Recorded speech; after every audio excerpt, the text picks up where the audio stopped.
We now have a fully integrated way to submit requisitions for procurement of materials or services, and a way to approve those procurements and create purchase orders on that based on all the requisitions that are submitted all through ReQlogic through your internet browser. And this is a tutorial video of how we go about doing that, so I'm going to walk us through it.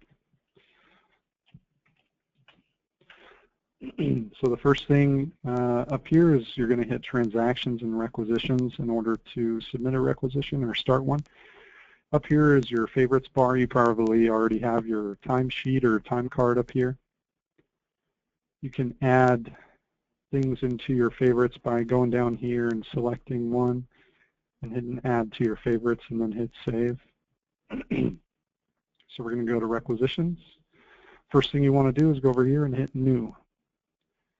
And anything highlighted in red is a required field in order to continue on. So this is your requisition header. First thing is to fill out the description. So whatever you put on here will show up in the purchase order. So as an example, we'll put ISM vessel. Currency, it's always going to default to a US dollar currency, but you can change that. Additional approvers. If you think that something's going to require an additional engineering approval or management approval or something like that, you can select that from any employee ID here. And that's all that's required in order to move on. But right here you can select a vendor. If you already know which vendor you're going to go with, you can select it from any of our vendors in the system. You can select it here. So we'll go ahead and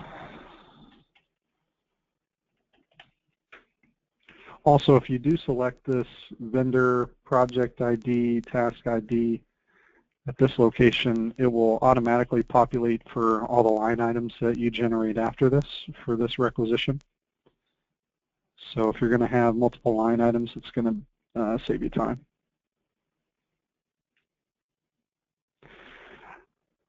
Append to PO.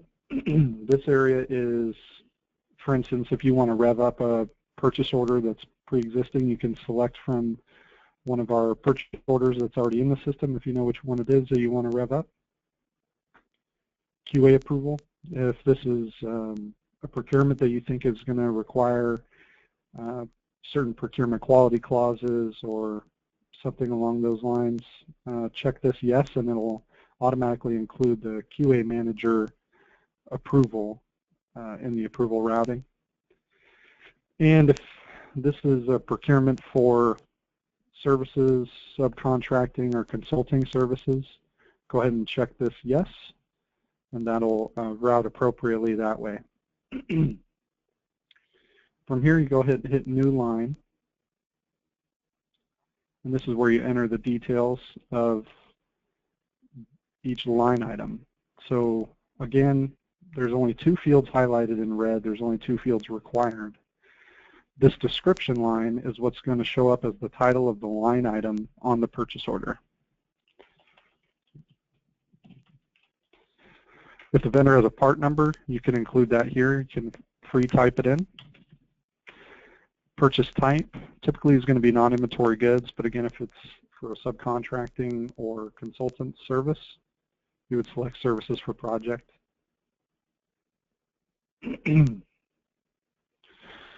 So hit 10.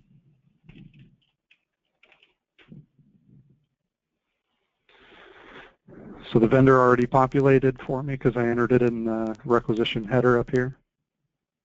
Ship to. You can select from any of our sites right here. In Washington State, here locally, we typically, as a management directive, deliver to KRC. So just for this example, we'll put that in here. Vendor, project, task, account code, sub-account code, none of this stuff is required by a requisitioner or requester to put in the requisition because your buyer should be able to have flexibility to change this. So, for example, if you want to buy something from a specific vendor and the buyer thinks that we can get it for cheaper from another vendor, or strategically source it from a different vendor or a locally based vendor, then we can do that. And also the account and sub-account codes, a lot of people aren't going to know that, so we're not going to require that you guys know that all the time. So the buyers will do that. Required by, it's not a required field to submit the requisition, but it's a good idea that you fill this out. This is what's going to show up on the PO as your ship date, not the delivery date. Think the date that you want the item to ship from the vendor. And again, append a PO if you're going to rev up a previously existing purchase order, you can select that here.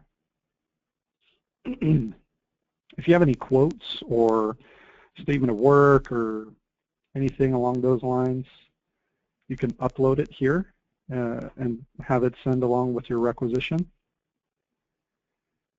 If you have any general notes that you want to send to the buyer, like for instance, if you want to say, hey Marcus, make sure that the vendor includes a certificate of conformance, make sure we request that, put that in here.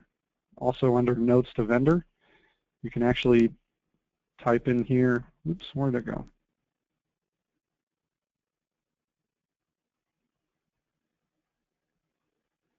You can type in here, certificate of conformance required, and hit save, and that'll actually show up on the purchase order as a note to the vendor.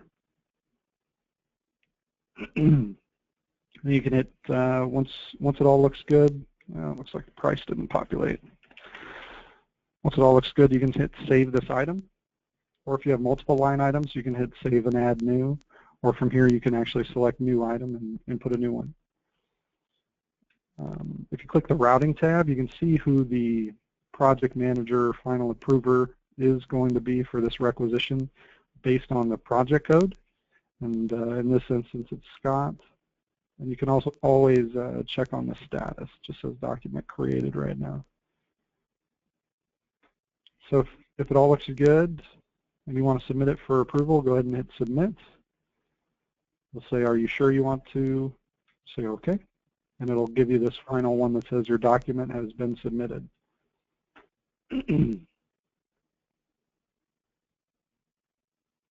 So you can see this document right here, status says routing. So anytime, I'm in Brett's screen right now, so I can, from the home screen, I can see where that requisition sits at right now. And so the approval authority is going to get an email notification that says, hey, Brett's got a requisition that you need to review and look at approving. So if you're away from your desk, you can actually click this mobile version. If you're on a smartphone or a tablet or something like that, and you can approve it that way. If you're at your desk, you can click this link, review document, and you can go to it from there.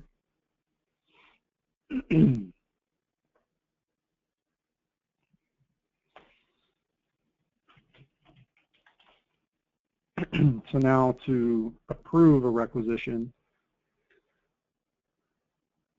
Scott's going to see this right here. So if he's already looked at the email, he knows that this requisition's coming. He can hit a quick approval and it'll send on to the buyer. If he wants to look at the details of it, he can pull it up and look at the details. If he wants to, for instance, if he knows that that's not the right task ID number, you can click over here and he can change that to a different task ID number, a different budget code, hit save.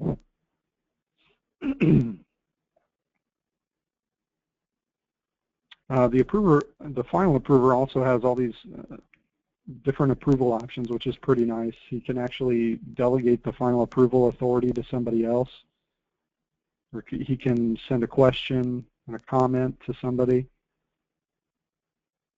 So that's pretty nice. And he can actually, he or she, I should say, can actually modify any of these things right here.